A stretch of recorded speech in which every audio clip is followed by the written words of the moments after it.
Hi, Dave here at Nashville Violins. Today we're going to talk about how to tune your instrument using the pegs.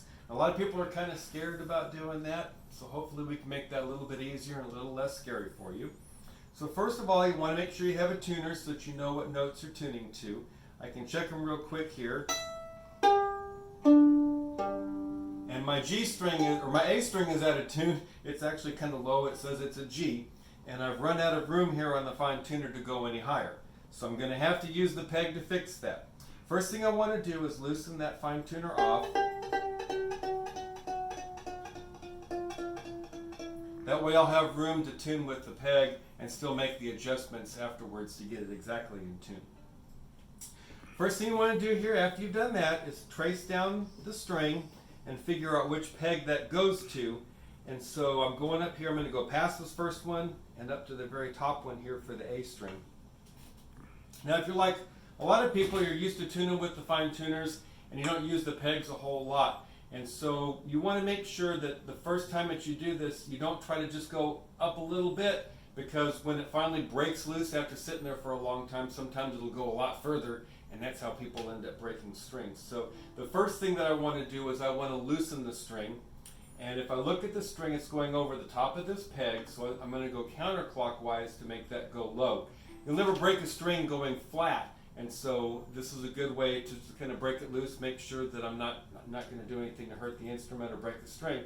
So I'm going to pick the string, and you hear it kind of click as it broke loose there, and I'm going a little bit flat, and then what I'm going to want to do is tune that to go up. Now one of the problems that people sometimes run into is that when you go to turn, and then you let go, it goes back down again. And so the trick to fixing that is you have to use a little bit of pressure in as you're turning the peg to make that peg hold. It doesn't take a lot of pressure, but just a little bit as you're turning, and it takes a little practice to get used to doing that. I always want to make sure and pick the string, that way I know I'm turning the right string and not the wrong one.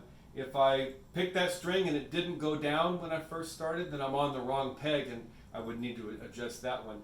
By going flat, I'm not going to break a string, so that's a good practice to do. So I'm going to push in a little bit. I'm going to support the other end of the scroll with my hand. So I'm going to pick the string and push it in. I'm pretty close in tune now with my tuner. And from here I can make any adjustments I need with the fine tuner. If we look on the other string, so if I want to look over here where the D string is, it goes up here to this peg.